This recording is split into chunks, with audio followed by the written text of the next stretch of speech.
What's going on, everybody? Happy Saturday. Welcome to the Murder Mentality again. Today, I want to talk about authenticity, who you are versus everybody else, versus, what the rest of the world expects, versus what you should be doing. Look, I'm going to be polite when I say this, as polite as I know how to be about a subject like this. But, I've had some somewhat, I wouldn't say rude awakenings, but rude interactions with some other people who disagree with how I feel or what I think. But the thing is that I've learned that it's important to stand your ground even when, people disagree with you. I'm not saying that you can't learn or you shouldn't be open to new information, but I am saying that just because somebody says you shouldn't think a particular way, don't mean you need to change it. Because anybody that's confident about who they are doesn't come out of their own character to tell other people, or let me rephrase that, to go find other people to tell them that they're fucking wrong. So, again, I'm going to say this as politely as possible. Hopefully, it strikes a few nerves. Hopefully it vibes with some people. If it does, it is what it is, because I'm trying to be authentic to myself. But when I look out at the rest of the world, most of the fucking world looks fucking insane to me. Most of the shit that people are doing is retarded, okay? I'm going to just be as polite as I can about that. I don't know how to say that any other way. It don't make sense. How are you out here literally fucking your life over, fucking your future over all the time, and worried about what everybody else is going to think if you don't keep doing that?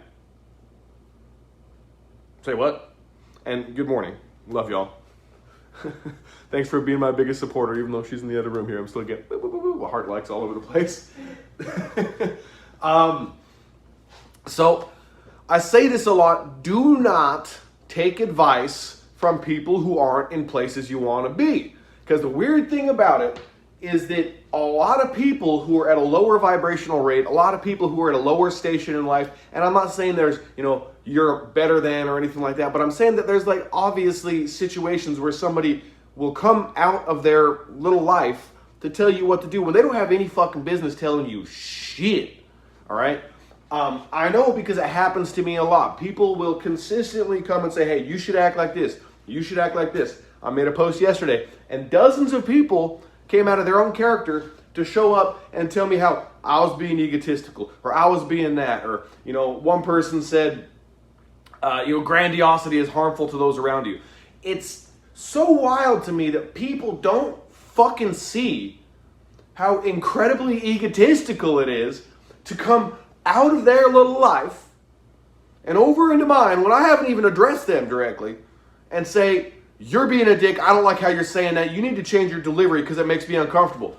Fuck you. Straight up. Don't care. If what I say makes you uncomfortable, you're welcome not to fucking listen to it, but you are not welcome to tell me how to fucking express myself or what to fucking say. And if the rest of society is any indication on how well-rounded people fucking interact with one another, I don't want to fucking be well-rounded. I don't want to be nothing like most of these motherfuckers.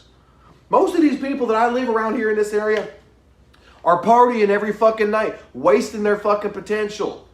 Most of them out here, these kids are in fucking college. My business is right next to the college campus.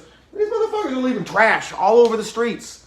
They're just straight up, they're big, not all of them, but most of their biggest fucking, aspirations are to party and be impressive to the other college kids. But the thing is that they don't realize because they're young. But by the time they're in their fucking 30s or 40s, they're going to start looking around if they're smart and being like, yo, what the fuck? Why was I trying to be like all these motherfucking losers? All right? Because when it comes down to it, going to college is no fucking indication of success. They're just doing what everybody else is doing, what their parents said they should do, what so-and-so said they should do. I'm not saying college is bad. But what I am saying is if you just going because everybody says you should go, you fucking up.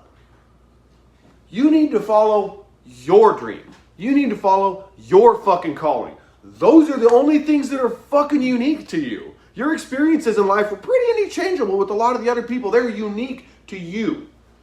But you're the only one experiencing them, so of course they're only unique to you. Okay? Because when you describe them to somebody else, it becomes second fucking hand. And every second hand experience described to you is gonna sound similar.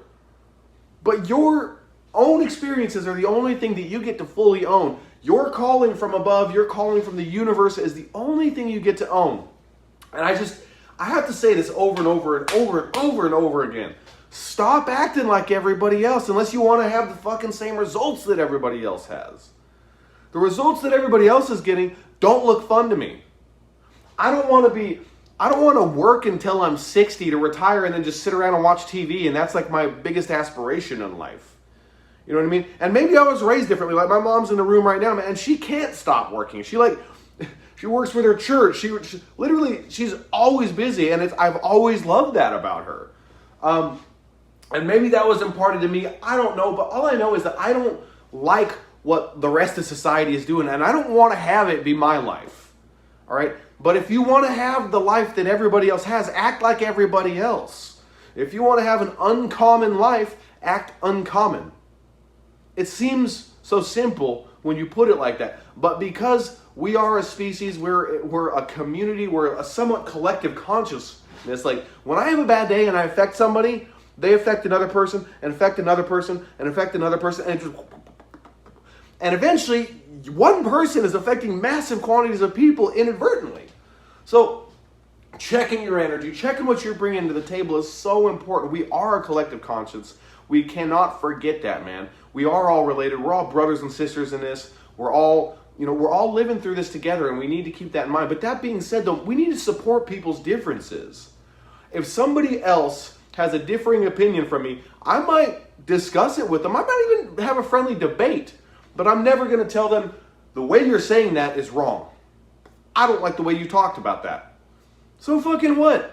My pussy little feelings are going to dictate whether or not somebody can express themselves? Can you imagine telling one of our founding fathers that we're at a point in time in history where we're telling people that if they are uncomfortable with how somebody says something, that it's okay to tell them not to say it? People died for that, right? They fucking died. It's 9/11 today. We should keep in mind that people have sacrificed massive things, their very lives, to protect our abilities to express ourselves how we want. Anything aside, I don't care, all conspiracy theories, everything aside, man, people are out there sacrificing their life, their freedom, their ability to do what they want day to day, to be in our armed forces, get deployed in order to protect our ability to be who we are. And we're busy taking that away from one another. Why? Because we don't feel comfortable expressing ourselves? That's what the real answer is. Because when you're not authentic to yourself, you don't like it when other people are authentic. Because here's the deal. Our reaction to others is a secret confession of our own character and our own hearts. If I have a negative reaction to somebody else's interaction with me or their own life, it is a confession of how I feel about it. I see in others what is inside of me. The more comfortable I am with who I am, the more comfortable I become with other people being who the fuck they are, and it don't bother me. Because when you are comfortable with you, you recognize that the only person that can affect you is you and God. Like, that's the only things that are going to change me, man. Those are the only things that will lay something on my heart that will allow me or force me or even ask me to change. All right? But I have to be authentic to who I am to understand and hear those calls of my conscience, to hear the calls from above, to hear the calls from the experiences I have. I don't believe, really, when it comes down to it, that the universe, infinite intelligence, God, again, I always will say, whatever you believe in, talks to us through words. Now, there's a lot of holy books that have been written throughout time, and there's a lot of great wisdom in a lot of those. However, it's very easy to misconstrue words and change their meaning and interpret them based off of how I feel. But my feelings are inalienable. My thoughts are mine alone. And when I take the time to pay attention to that, I believe that we're getting nudged all the time. Nudged, do this, check this out, act this way, react this way, all right? And that the difference is that our heart is receiving the nudge, our soul is receiving the nudge, and our brain is trying to make sense of it. Well, we need both, because you need to have a brain to have freedom of choice. And I believe that is the one thing that our Creator will never take from us, is the ability to have freedom of choice, because it destroys literally the entirety of the experience without it. And so when we choose what we want over what we need, I think it hurts us. When we choose to want to fit in over just being us, it hurts us. And then when we see somebody else being authentically them, it pisses us off, because secretly the call of our own conscience and heart is telling us to be us unapologetically. And when we see somebody else being them unapologetically, choosing who they are, moment by moment, it calls into contrast the lie that we are living of our own conscience. And frankly, that's probably one of the most painful things in the world, man. Again, I will say this again. This is one of my favorite quotes in a long time I've heard in a song. Nems, N-E-M-S. I love his stuff. But he says, you got to make it happen so people will know what your life meant. You don't want to be 60 wondering where your life went. I mean, like, literally goosebumps just repeating that. It's like, for real, like, from a most base level perspective, we have to remember that we are accountable simply just to our Creator and ourselves. We don't need to be accountable to everybody else. Frankly, if everybody watching this right now decided they hated me and everything they said, I wouldn't stop doing it. And I don't care. Because the one or two people that reach out to me a week, the one or two people, sometimes a day, that reach out to me that are like, bro, this means so much to me. Please don't stop doing it. Pay forward every bit of hate that I've ever received. Every little bit of, like, hey man, you're egotistical. Okay, cool. All right, you came out of your little life to tell me that my little life isn't how you want it to be? What, dog? What? It's a secret confession. Because when people come out of their little life to try to dictate what's supposed to be happening in your little life, what's really happening is they feel out of control, they feel helpless, and then, like most people, when you feel helpless, the first thing you try to manage, control, fix, change is your exterior world. Because what most people are doing are looking for an external solution to an internal problem. They're not listening to their conscience. They're not listening to their very soul. They're not listening to the call of life itself, man. Authentic counterfeits will fold around the... That's real. That's real. Just like Lacey said, counterfeits will like fold around the different groups around them. They try to fit in. They're like chameleons. And look, I get it. From a survival perspective, we have to keep in mind that our brain is constantly trying to help us avoid pain. But that's the last thing we should be doing, man. We need to look at the pain. We need to look at it. Hey, Lacey, will you bring up that little quote that I sent you earlier? Yeah. Let's see it real quick.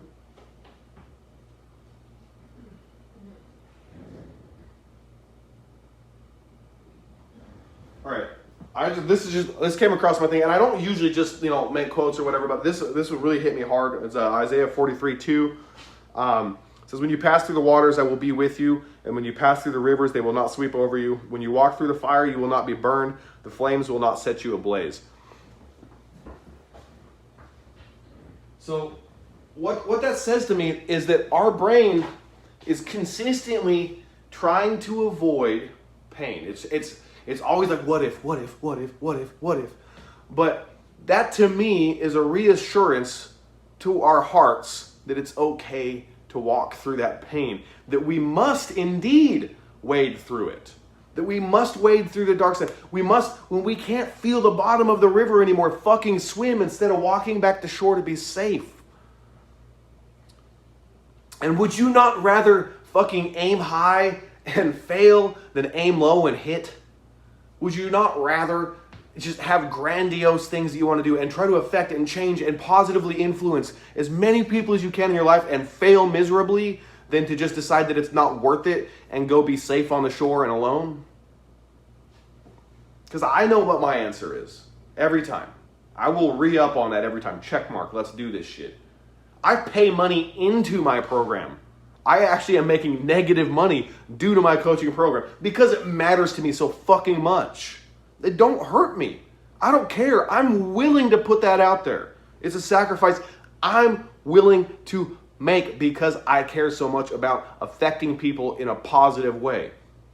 And hey, maybe one day it'll turn around where I actually get more income to help more people, because that's the goal. If it was all about income for me on this stuff, if it was all about money, I'd have quit a long fucking time ago. But what it is about is helping people, because authentically, you could ask my mom, she is in the room right now. You could ask her, I swear to God, like from the time I was a kid, I just always wanted to help everybody. All right? I wanted to be a helper in the kitchen. I wanted to be a helper with other people. As a young adult, man, like all the adults around me, anytime there was a problem that they had, anytime that there was, they needed help moving, they needed whatever. I mean, straight up, like as like a very young man, 5, 6, 7 years old, like I'd run ahead of her so that I could go open the door for her, and other ladies or other people that were getting ready to walk into a business, because I just wanted to be helpful. I wanted to be part of something that was better than just serving my own needs. Now, of course, throughout time, man, like I had a lot of stumbles and falls.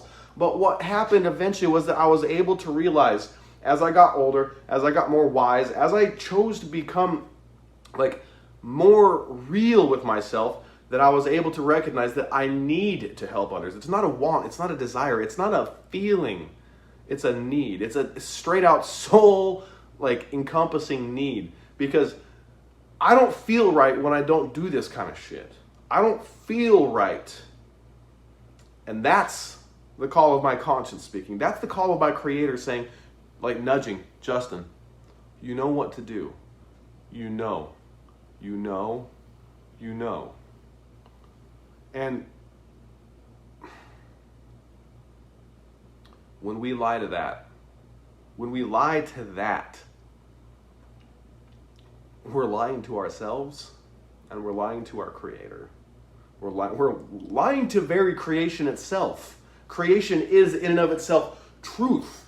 It either is or it isn't. You know what I mean? Like there's no other option in all of creation. Something either is or it is not. There's not like, okay, well sometimes this thing is, but it's just not how it fucking works. And when you can align your thoughts and your actions and your feelings with universal natural laws, you're doing something right. This works the same way for business. When you can align your business tactics with the way nature aligns herself with animals, with physics, with all that stuff, you can't fucking fail. It's impossible. Because you're working within the fucking rules. You're working within the laws, the basic concepts of creation itself. Let's see here, there's a lot of comments on this one. I like watching because you bring up topics sometimes I didn't know about and need to address my journey. It makes me think and grow. Awesome. That is, like, see, right there, that one comment, fuel for a week, easily. Sometimes we cry because of the fear of pain rather than the experience of pain itself. And if we are lucky, it leaves a beautiful scar called a lesson. That's real. In fact, before I close this here, I'm going to ask everybody here to take a minute and really ask themselves in a major way, have the experiences that shaped you the most been comfortable or painful? Because I believe, if we're honest, that the experiences that taught us the most, that made us become the best version of ourselves, were painful and difficult. I said this to Lacey the other day.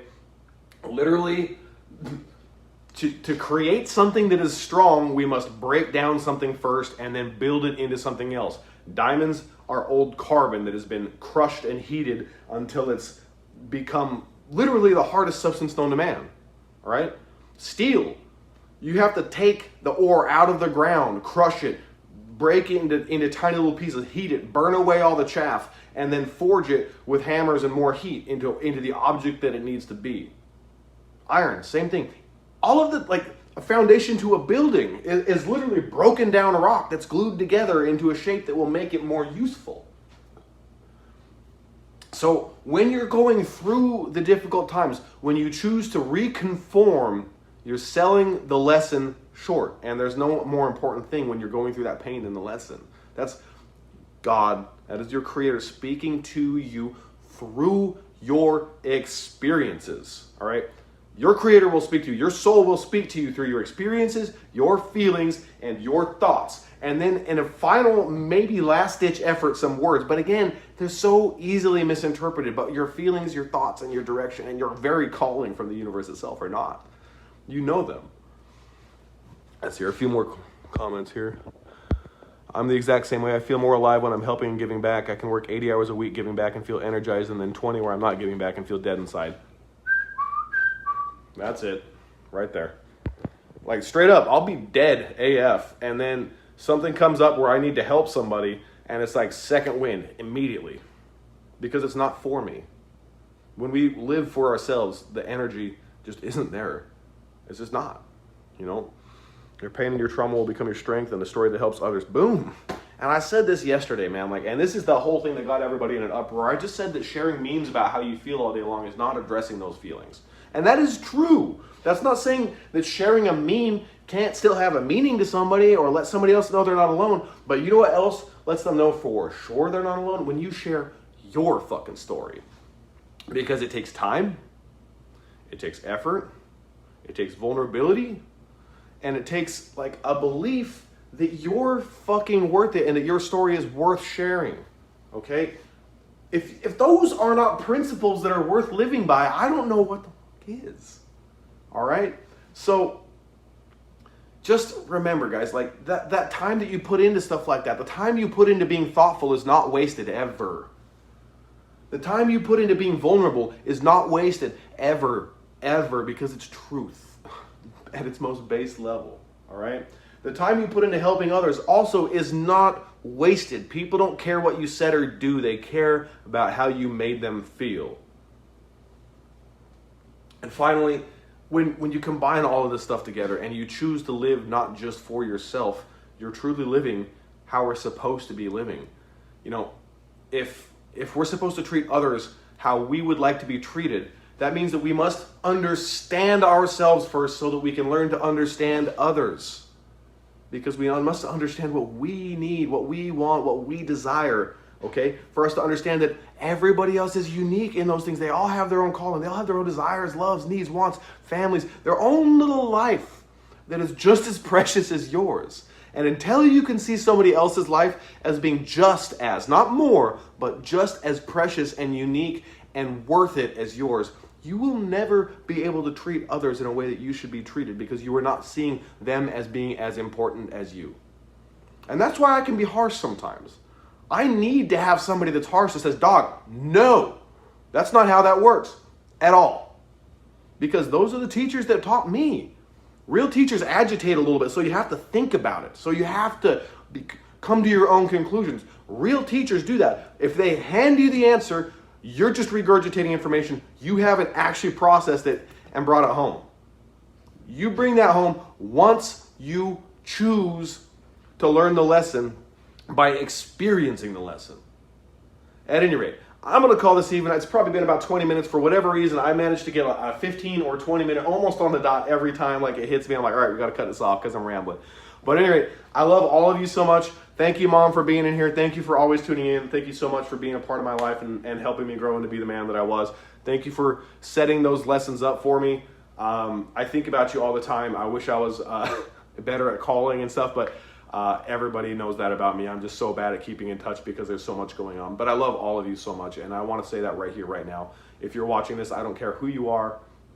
I don't care what you're doing. I don't care what you're going through. You're worth it. Your story is worth sharing, and I hope that you can break out of this self-imposed mental prison and start sharing your story. Because it's a prison with no bars, no walls. How long does it take to break out of prison that doesn't have walls or bars? Not at all. It's just a choice. Love y'all.